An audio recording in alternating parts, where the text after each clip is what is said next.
Салам кыздар, менин атым Чынара. Мен 32 жаштамын. Мен YouTube каналымда процедура ЭКО боюнча айтып өткүм келет.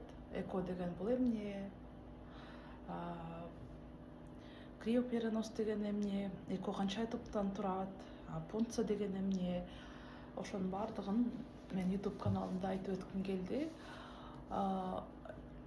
ЭКО деген бул экстракорпоральное оплодотворение деп коет. Анан кандай десем, кимде ким көп жылдан бери балалуу боло албай жүрсө, балким жолдошунун жагынан бир минустар болсо, же балким женский фактор болсо, может трудный фактор, кимде бирөөнүн, например, беременность наступать эткенде маткага бала болбостон трубага бала бүтүп калат. Ошол трубага бала бүтүп калганда трубаны удалять эткенге туура келет. Ошол убакта у кого гидросальпинс, например, трубага жидкость накапливать этилет. Ошол убакта көбүнчө анан еще кандай ситуацияда ЭКО кылынат? Если жолдошунун уруктугу слабый болсо, естественно, беременность наступать этпегенде уже врачтар ЭКО жолун предлагать этишет. Алар сразу эле прям сен барганда эле давай ЭКО деп айтпайт. Определенный анализдер тапшыр дейт, анан кийин личтетип көрөт, попробуйте деп көрөт, анан лечениядан кийин еще аракет кылып көрөсүң, анда дагы болбосо уже анан уже сага ЭКОну предлагать этишет да. ЭКО дегенде көпчүлүгү коркот, например, онкологияга алып келет деп коркушу мүмкүн, гормональ назначениялар. Кимдир бирөөлөр все равно искусственный жаралган бала динде жок деп дагы айтышат. Анан кийин анын баарын изилдеп көрдүк, карап көрдүм, даже чубак ажынын айткан видеосунда да бар экен. Если балалуу болбой жатсаң, ЭКО кылганга можно экен да. Бирок бир эле эме менен мындай башка бирөөнүн уруктугун салганга тебе категорически нельзя. Баягы некедеги жолдошумдун уруктугун салынса, ЭКО жасатканга болот. Либо ошо, например, некеде турган аял эркек уруктугуна жасалганга болот. Анан кээ биркилерде, например, аялда уруктук калбай калышы мүмкүн, уже возраст өтүп кеткен. Же негизинен ал аялга уруктук аз берилип, уже климакс жакындап калды, уже же анын эч кандай уруктугу негизи жок, же кандайдыр бир операциянын негизинде матка травма алып, яичниктер травма алып, ошонун негизинде аялда эч кандай уруктук болбошу мүмкүн да. Ар кандай случай болот. Ошол убакта көпчүлүгү, например, донорго кайрылат. Аялдын уруктугун жана өзүнүн аялында жок болсо, донордун уруктугун алганга, башка бир аялдыкын, например, же эркегинде уруктук жок болсо, ар кандай себептер негизинде эркекте да уруктук болбой калышы мүмкүн. Ошол учурда дагы эркек донор тапканга дагы издешет. Ошол нерсеге чубак ажы айтып өттүр, жок деп, ал болбойт депчи. Только ошо некеде турган аял эркектин уруктугун алып, бул жактан спермограмманы алып, бул жактан яйцеклетканы алып, экөөнү бири-бирине кошуп, оплодотворение кылып, ошол жаралган эмени, эмбрионду ошо развитиясын карап, например, 5 сутка, 6 суткада өсөт го развитие. Ошондон кийин, если эмбрион болсо, жанагы ошону аялга перенос кылганга болот деп. Кээ биркилер бар, маткасы, например, аял көтөрө албай, башка ошо экөөнүндөн жаралган баланы, как суррогатный мать кылып, уже третий адамга, башка бир кыздын маткасына салып, ошонун маткасында өстүрөт. Ал нерсеге дагы чубак ажы айтат, ал нерсеге да болбойт. Только ошо экөөнүн уруктугун кошуп, бири-бирине ошо некеде турган аялдын ичинде өстүрүлсө, ал нерсеге болот депчи. Анан биздин алымдар айтканда деле, бардыгында эле эч кимде прям ал нерсе динде жок деген мен информацияны тапкан жокмун. Можно экен. Бирок врач, жанагы ЭКО жасаткан врачың эркек адам болбош керек. Аял киши жасаса, өзүң күйөөңдүн уруктугунан жасаса, анан эч кандай башка үчүнчү адамдын эч нерсеси кошулбаса, ал учурда можно ЭКО кылдырганга. ЭКО деген бул эмне, например, ЭКО баштаганда второй день цикла или третий день цикла клиникага барасың. Барганда сага гормон назначить этет.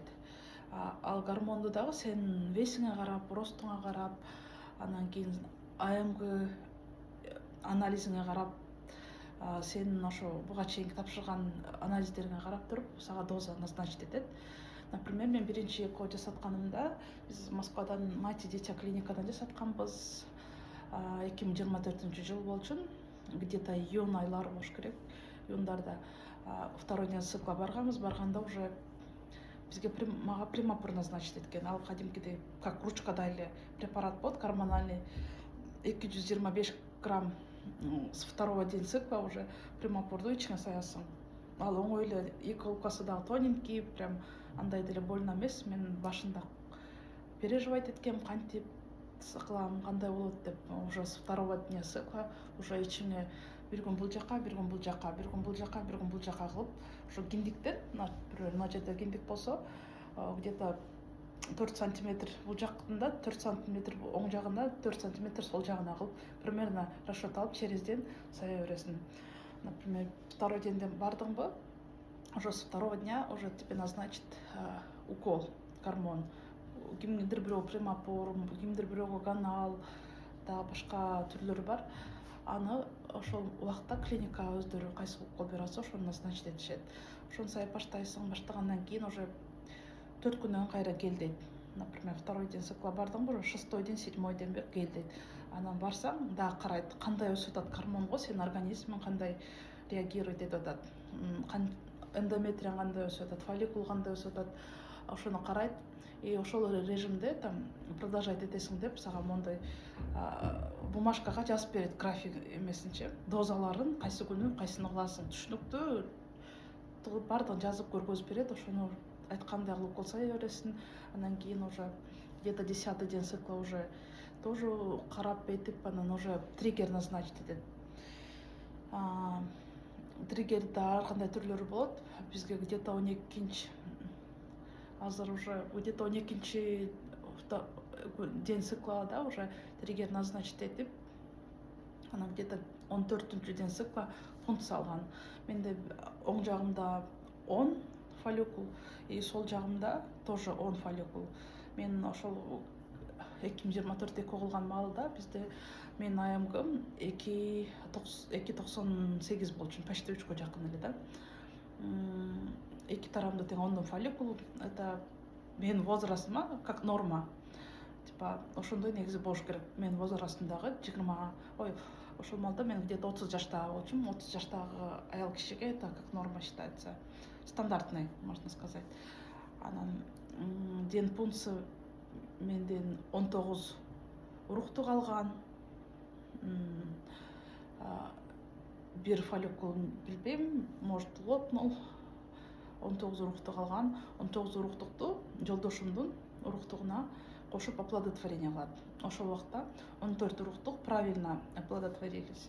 Короче, анан ошо 14 уруктукту уже күтөт развитиясын. Первый день ошо 14 уруктук правильно баягы зрелый клетка, незрелый клетка деп алар уже оценивать этишет да. Анан бизде мужской факторда болгонуна байланыштуу бизде не только эко икси да кылынган. Икси деген визуально сперманы карайт. А беркиндейде просто экодо просто сперма отпускать этсе, жана яйцеклетка аялдын уруктугу менен кандай встречать этсе, ошондой встречать этилсе, а буда карап жана визуально головкасын, уруктуктун анан хвостигин карап, мындай красивый уруктукту аялдыкына кошконго аракет кылат да. Икси деген ошол процедура. Эмбриолог карап туруп, тандап аялдыкына уже кошконго жардам берет, короче. 14 оплодотворились, 14-тün уже, ал жерде уже 1, 2, 3, 4, 5, 6 день болуп уже күн эсептелип баштайт. По идее, ошо 5-күнгө канча эмбрион өсүшү жетти. Жана 14 уруктуктан мен биринчи жолу жасаганда ойлогомда, 14 болсо ошонун 10-у дагы өсүп берсе дагы, это 10 эмбрион болсо да, это уже тоже хорошо депчи. Анан бирок биз ойлогондой болгон жок. 5-й уже после пункции 5-й день врач айтты, 2 эмбрион калды деди. Даже 5-й день 1 эмбрион болду. Анан кийин bir эмбрион нормальный качествода, эки эмбрион очень слабый качествода болду. Аларды уже 6-суткага чейин өстүргөнгө отпускать этишти да. Например, 6-суткада бирөөсү развитиясы токтоду, экинчиси уже заморозка кылды ошону. Анан 5-й денде мага бир эмбрионду перенос кылышты. Ошол убакта 2АБ деген эмбрион болчу, бластоцист деп коебу. Ал эми как оценка болгондо 5-й денге, если 2 эмбриондор дагы плохой, средний, хороший и отличный болуп бөлүнөт да 4 этапка. Ошондо биздин 2АБыбыз ошондо мындай хорошийга кирди да. 5-й денде уже хороший эмбрионду мага перенос кылды. Переностон кийин уже күтөсүң, где-то 10-й день цикла ХГЧ будет вставать, а мен 10-й денге чейин эле уже где-то 5-й день уже тест кылып баштадым, уже көргөзбөдү, уже 6-7 дендеринде почти менде уже месячный келип баштады. А мен уже гинекологума айттым, репродуктологко, то есть мен месячный башталды десем, все равно сдавайте ХГЧ завтра деп ушинтип. Анан у меня уже месячный десем, нет, все равно сдавайте деп эле ушинтип койдум. Мен уже билдим да, уже беременность наступать этпегенин, уже жанагы келип аткан эмес кан это 100% месячный экенин билдим.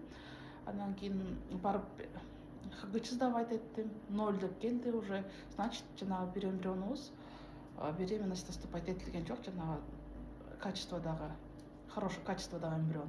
Анан уже надеждабыз калды баягы 6-й суткага развитиеге өткөн эмбрионду. Аны 6-й суткадан кийин ошол жаралган биопсия эмбриондон какой-то кусок алып, биоптат алып, аны лабораторияга жиберет. Биз ПГТ жасагыбыз келген, ал проверка эмбриона, ал платный процедура, ошодон биопсия алды дагы и лабораторияга жиберди. Биопсияга биз ошол моментте 39 000 акча төлөдүк за биопсия. Хоть бир эмбрион болсо да, хоть 5 эмбрион болсо дагы ошо бир эле сумма төлөнөт экен да. А бизде бир эле эмбрион өскөн үчүн ошо бир эмбрионго да биопсия алып, анан кийин биоптатын эмеге лабораторияга ПГТга жибердик, а ПГТ 44 000 төлөдүк.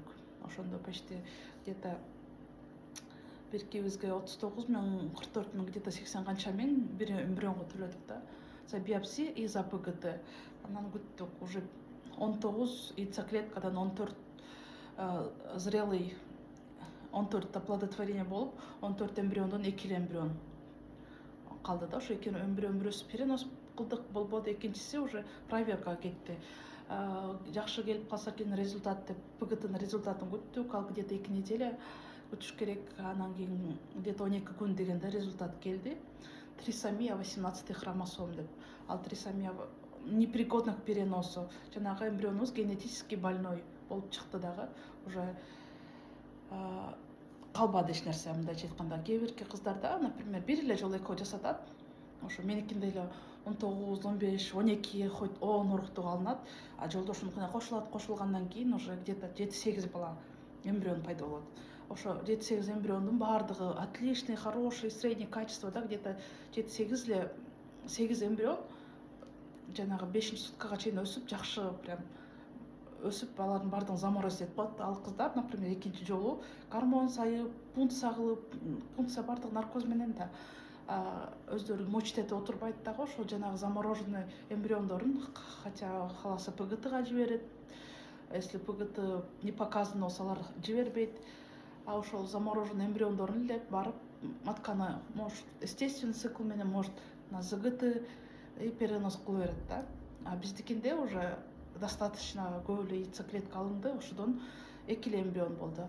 Анан мен башка репродуктологко жазылып бардым. Эмнеге ушундай 19 уруктуктан 2 эле эмбрион алынды, почему деп мен эме кылгам. Мен деле оюмда ошондой эле ойлогом да, где-то 19 уруктук алса, onu жашаса дагы, онун мен по очередь перенос кылып, уже по очередь перенос кылып, ошол нерсе уже бизге жетет дегендей эле ойдо болгом да. Анан ошол вопросумду репродуктологко барып, башка клиникага барып, суроомду берсем, алар айтты, у вас мужской фактор дейт да. Жолдошуңун уруктугу слабый качествода экен, что вы хотели дегендей кылып койду да. Это как норма считается. эме мужской фактор да, монти 2 эмбрион уже 5-6 суткага чейин приживать эткени деп.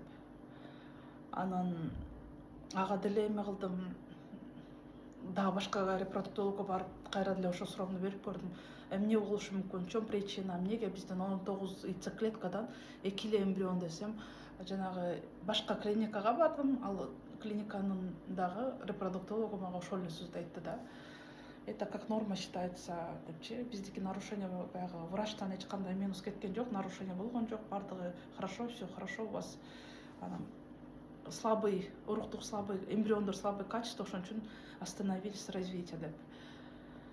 Анан ладно деп уже кайра экинчи экого аракет кылып кайра документ собирать этип баштадым.